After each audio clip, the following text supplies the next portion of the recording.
HighBridge, a division of Recorded Books, presents Raising Kids, Your Essential Guide to Everyday Parenting by Sheri Wong, licensed clinical social worker, and Olaf Jorgenson, Doctor of Education. Read by Nan Mcnamara. This book is for educational and informational purposes only. It is not intended to serve as a substitute for professional consultation regarding your specific situation or concerns. In certain instances, names, persons, organizations, and places have been changed to protect the privacy of individuals and families. If any story sounds familiar, it's because the vignettes and circumstances highlighted are common to everyday parenting. Forward. Who among us hasn't longed for a do-over with some aspect of our parenting? I know I have. Let me put it to you plainly. I have had the privilege of a good deal of education, and I'm the author of a well-regarded parenting book that was based on my experiences as a university dean. Yet when it came to raising my son and daughter, I found it hard to step into my authority as a parent. For example, I didn't know how to set boundaries or expectations with my kids without coming off as mean. I searched for a compromise in every single transition or tough moment because I wanted to minimize hard feelings and hoped every decision would feel fair. I felt a great deal of stress whenever my kids' perspective conflicted with mine or when the kids experienced any type of conflict with one another. In the aggregate, this amounted to me shirking my authority until I reached a boiling point, at which point I felt unappreciated as a parent and got frustrated or downright angry. In hindsight, I can see that I didn't fully appreciate how a child steadily grows from the utter dependency of earliest childhood into a fully capable adult, or of how a parent either facilitates or hinders that growth. I also didn't know that my ability to regulate my actions and reactions would set the context for my children's upbringing, for my effectiveness as their parent, and for how it would feel to be a member of our family. Oh, how I wish I'd had this book to guide me. In its chapters, authors Sheri Wong, an esteemed San Francisco Bay Area family therapist, consultant, and parent educator, and Dr. Olaf Jorgenson, a Silicon Valley-based school leader, trainer, and teacher, offer a guided, hands-on approach that I found myself quoting well before the book was published. As an author and speaker in the parenting space, I have the opportunity to read and support many of the new titles published each year. Trust me when I say that raising kids is in a different league, and that our parenting bookshelves will be enhanced by its presence. I met Oli while drafting my own book, How to Raise an Adult. The idea for my book came from the overparenting I'd observed as a college dean and experienced as a parent in Silicon Valley, but I wanted to know if K-12 educators could support my hunch that overparenting harms kids. A friend put me in touch with Oli, the longtime head of school at Almaden Country Day School, ACDS, which is an independent school for pre-K through 8th graders in San Jose, California, that offers a unique balance of academic rigor, character development, and the joy of childhood. Needless to say, Oli had indeed witnessed parents struggling with overparenting in his school community, and it's fair to say that he was as concerned as I was about parents needing perspective. Oli contributed 2 key examples to how to raise an adult. The first was from the ACDS preschool, where parents of a toddler who'd been hit with a plastic shovel in the sandbox by another toddler wanted something to be done about the bully. The second was from his upper school, where parents of 6th graders wanted to come along on the kids' overnight trip, just in case. Oli found both examples concerning. In the case of the sandbox, he told me that it's sad but developmentally normal and true that preschoolers will sometimes hit each other. While the child on the receiving end is understandably upset and perhaps a tad hurt, when adults provide empathy and express confidence in the child's resilience, it empowers that child to manage subsequent difficult moments. Meanwhile, the shovel wielder needs to be talked with about how hitting hurts people and to learn how to express feelings using their words, not be punished for being a bully. In the case of the overnight trip, he said the very purpose of such an outing in middle school is to give kids a chance to be away from home and family and to expand their learning and coping horizons by getting them out of their comfort zone. A parent's presence doesn't let children stretch into that independence. Taken as a whole, the through line is a parent's understanding about what's developmentally appropriate for a child, about how children develop competence and confidence, and about when a parent should intervene and how. After 6 years of quoting Oli's perspective, I was delighted to hear that he and Sheri were teaming up to write a parenting book. Sheri had supported parents at ACDS for years. Oli persuaded her to expand their collaboration and co-author a book. Oli brought his educational background and writing experience to capture the effective parenting insights, anecdotes, tips, and language that have marked Sheri's career as a therapist and speaker. This book is the result, a guide parents can use whenever we need help getting on our spot. With decades of experience counseling families and teaching kids, having raised children of their own, and bringing a mindful eye to how parenting has changed in recent decades, their book makes a significant contribution to the growing body of literature that suggests that getting clear on what's going on for us as parents makes all the difference in the lives of our children. When parents aren't able to distinguish between our child's activities and experiences and our own, when we hesitate to set clear boundaries and expectations with our children, and when we're reluctant to let our children experience disappointment, we contribute to the skills deficits and mental health challenges so many kids experience today. In Sheri and Oli's words, the process of learning how to handle disappointment is essential to becoming a resilient, confident, and happy person, and the job of teaching resilience belongs primarily to parents. We do this by knowing how to find and stay on our spot as parents, including how we relate to our kids interpersonally, set boundaries, encourage manners, instill values, and set limits. We are on our spot when we are self-regulated in mind, heart, and body, instead of hemming and hawing on the one hand or being overly controlling on the other. When we're anxious about our kids' fears, experiences, and outcomes to such an extent that we over-involve ourselves in those things, we've left our spot and get in the way of our kids finding their own spots. The book's fundamental premise is one I wholeheartedly endorse. We are not our child. We have our spot, and they have theirs. When we stay on our spot as parents, we create an unconditionally loving relationship that fosters loads of autonomy in our kids. Our kids then develop agency, resilience, skills, strength, emotional wellness, and a stronger relationship with us. Doesn't that sound amazing? Or does it sound daunting? As Sheri and Oli have reminded me, you were able to let go of the bike seat because you understood that although they might fall, you couldn't give them balance or courage, and they were going to have to take some risks to conquer the bike themselves. Once they did, they could pedal off with self-assurance. The scenarios and dialogues that Sheri and Oli provide, just like this one, are precisely the guidance we need in the many, many moments that constitute parenting.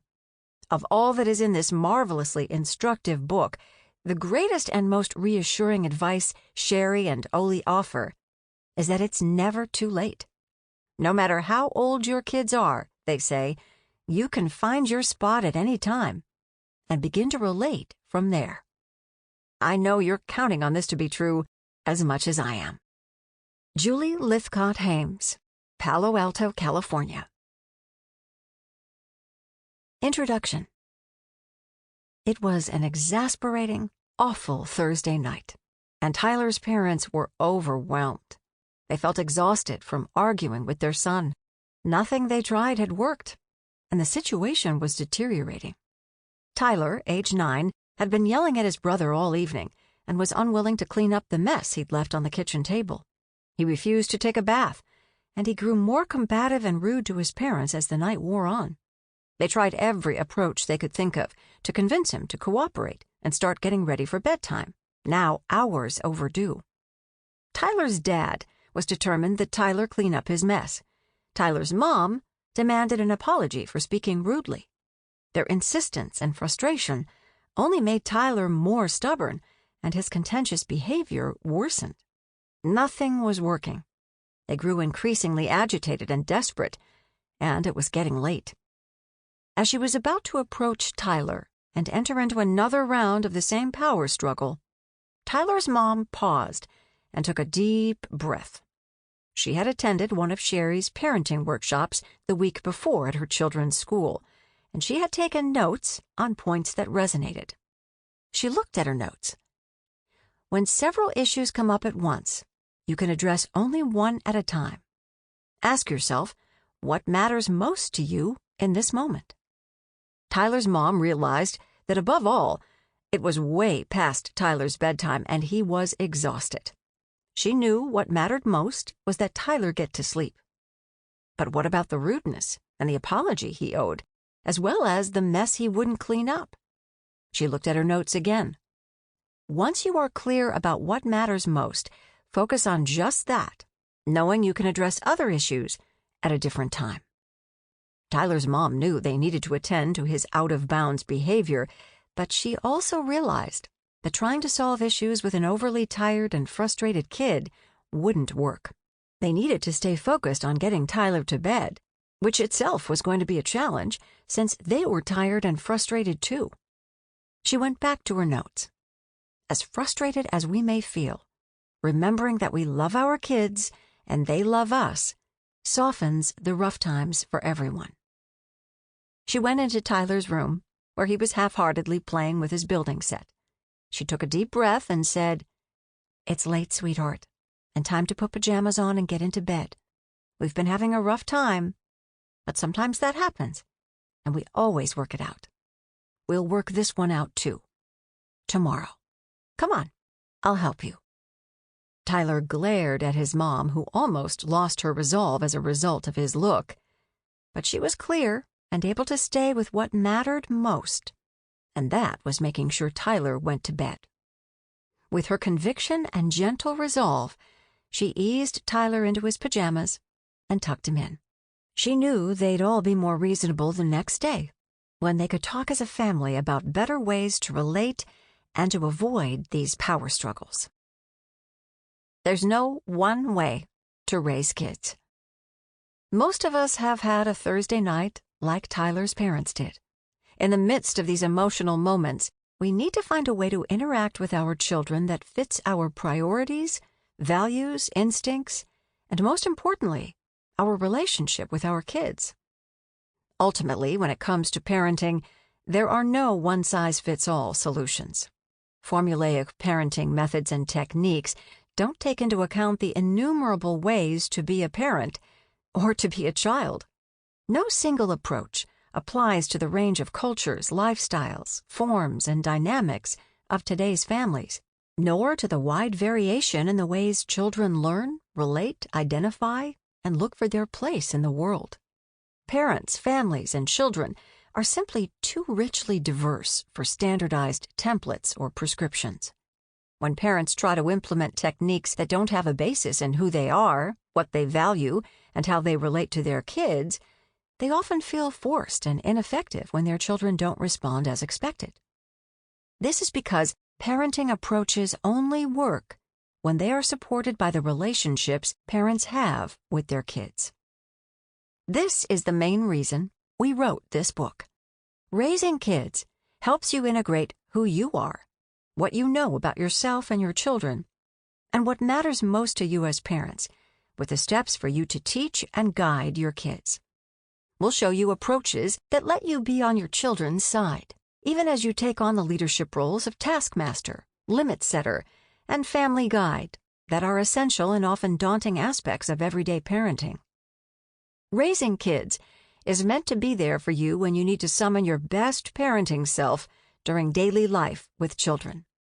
We chose daily life because how we relate to our children day to day forms their sense of themselves, their connection to us, and their ways of being in the world. No interaction we have with our children is too small to strengthen our relationship, to impart our values, to build their confidence and to demonstrate communicating, relating, and caring. We also chose to focus this book on daily life because home is the training ground for how to be in the world. Our kids' perspectives and expectations about life beyond their household are shaped by daily life in their family. How we manage everyday life, including setbacks and conflicts, helps prepare children for the bigger, weightier issues they're bound to encounter after they leave home. A book that includes what parents have taught us. Raising Kids captures what we've seen that works with parents and children across decades of experience and is supported by feedback parents shared with us as their kids have grown. We are a uniquely qualified writing team, a San Francisco Bay Area family therapist, and a Silicon Valley private school head. Between us, we've spent more than 8 decades helping parents manage the inevitable challenges of raising children as they grow up, navigate setbacks and changes, and prepare to thrive in the world outside the home. What we bring to this book goes far beyond our professional training. It includes what we've learned from the many parents and children we've worked with over the years. Parents have relayed to us what specific advice truly helped them relate more harmoniously and effectively. Our approaches are affirmed by extensive research and our own training, but the select guidance we share in this book emerged from decades of real-life, first-hand interactions with parents, children, and families. These approaches have already worked for thousands of parents, teachers, caregivers, and children. They have been shared over the past 40 years with audiences at Stanford, Yale, UC Berkeley, UC San Francisco, and in hundreds of schools, school districts, preschools, daycare centers, businesses, medical centers, and after-school programs around the country. This book is an anthology of proven guidance focused on relationship building that can be adapted to virtually any family structure or dynamic, with children ages 2 to 20 and beyond. Because it's never too late to create the relationship you want with your kids. A guide for everyday life with kids. Whether or not kids or parents have special challenges, whether or not your family life or situation are typical, whether you're on your own or partnered, whatever your circumstances are, there are universals in everyday life with children that send all parents looking for perspective, tools, and support.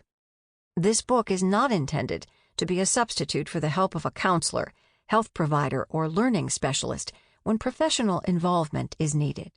Rather, it was written to take that everyday walk along with you as you navigate these universal aspects of daily parenting. We'll offer approaches and language you can use when you feel at a loss with your children, as Tyler's parents did. We'll help you figure out when to engage with a difficult situation and when to step back. We'll support you in gaining a clearer sense of what matters to you as a parent and how to communicate that in a way that your kids will hear. We'll show you how common parenting assumptions may actually be part of the problem you're experiencing. We'll share ways to build your parenting confidence and effectiveness and improve your relationships with your children. Raising Kids is intended to help you when you're feeling overwhelmed and ineffective as a parent, or off your spot, as we call it, and when you need a little help to get back on track. We focus on helping you parent your children in a way that puts you both on the same side, with your relationship firmly at the center of your everyday life. We offer tools and techniques that you can apply to everyday parenting situations, which in turn will help you enjoy your kids even more. After all, isn't that the whole point of being a parent? How this book is different and why it matters. Raising Kids isn't a typical parenting book. We focus on what's working, not what's wrong. Our advice addresses parents where they are, not where they should be. We've learned that in the midst of feeling overwhelmed and ineffective, parents lose sight of the fact that at least some of what they do with their kids really does work. We help parents identify and better understand what they're doing right so that they can build on that. When parents recognize the confidence and conviction they already have in those aspects of parenting where they feel successful, they can better apply our approaches to areas where they struggle. We put parents and kids on the same side. It's tempting for parents to seek tactics to help them regain control over their children's unwanted behaviors. This way of thinking casts children as adversaries who have to be outwitted or outwilled for parents to manage them. We approach this from a different angle. We assume that children are bound to make missteps and push boundaries as they figure out how to be in the world. They're just trying to figure out how the world works, and they look to their parents for guidance. Rather than feeling like parents have to control children, instead we emphasize words and actions that help kids understand. This allows parents and children to be on the same side. We provide the why, not just the what. We set out to explain what makes the approaches effective so that you can understand, internalize, and apply them when you need them. Our book is not simply about following a formula for managing misbehaving kids. It's about understanding your interactions with your children and showing you how to turn your confident, effective parenting moments into a consistent pattern that strengthens your relationship with your children. Finding your spot, where authentic and effective parenting begins. Your spot is that place inside you where reasoning, loving, intuition, and conviction come together as you make a decision. When you're on your spot, you are fully present and confident as you relate to your kids. In other words, your spot is the place you come from where you're resolved and certain, and your kids can sense the caring, clarity, and confidence in your communications with them. When you're on your spot, you truly connect with your children. They sense it and respond to that connection. Starting in our first chapter, this book is designed to help parents learn how to find their spot and stay on it. We'll help you take the parenting roles and practices that already work well for you and bring that same clarity and conviction to the areas where you feel less effective. Parents who find their spot gain access to perspective and confidence, transforming even the most challenging parenting moments into interactions that support relationships with your kids. A parenting guide by your side. Parents today lead full, hectic lives. We know that for a parenting resource to be helpful, it must be user-friendly and easy to internalize, and it must provide practical coaching. Raising kids helps you find your spot on a wide range of parenting topics. At the end of the chapters, we include a handful of spotlights, considerations, and action steps to help you put the book to use in your everyday parenting. A few spotlights from the chapters include the following. To have true self-esteem, kids need to know two things: that they're unique and special, and that they're just like everyone else. Setting limits is a loving act. No is part of a balanced developmental diet.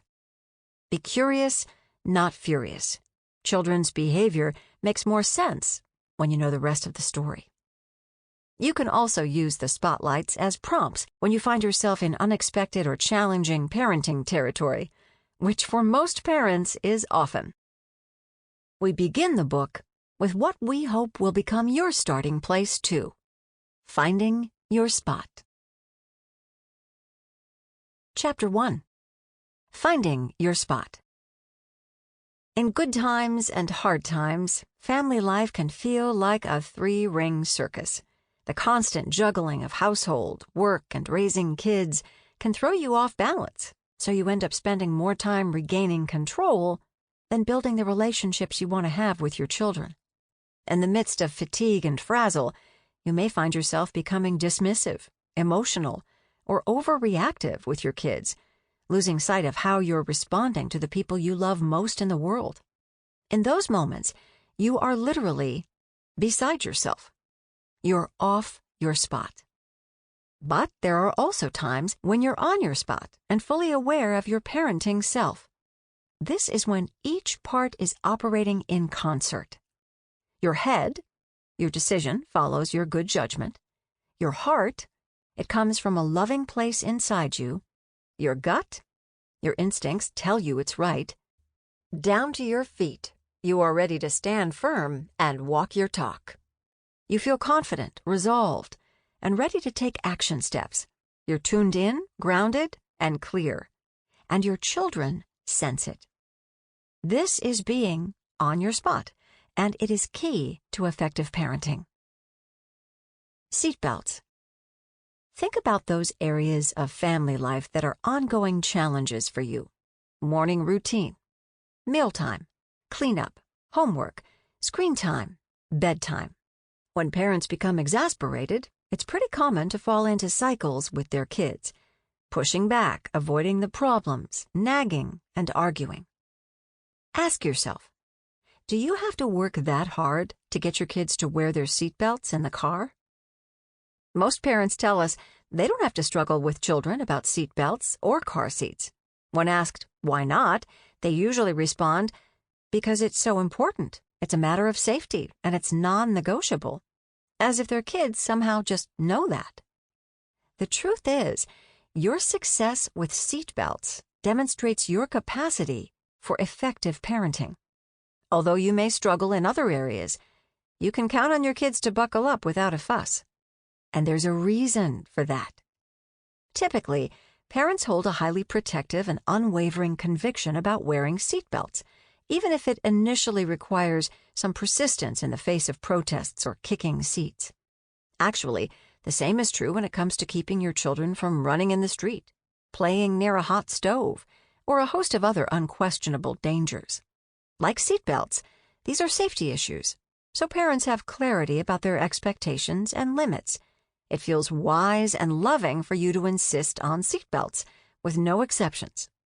And as a result, children cooperate because they perceive your combined clarity, certainty, and heart. This is what happens when you are on your spot. How can you bring this sense of conviction you have towards seatbelts to areas of parenting where you feel less effective?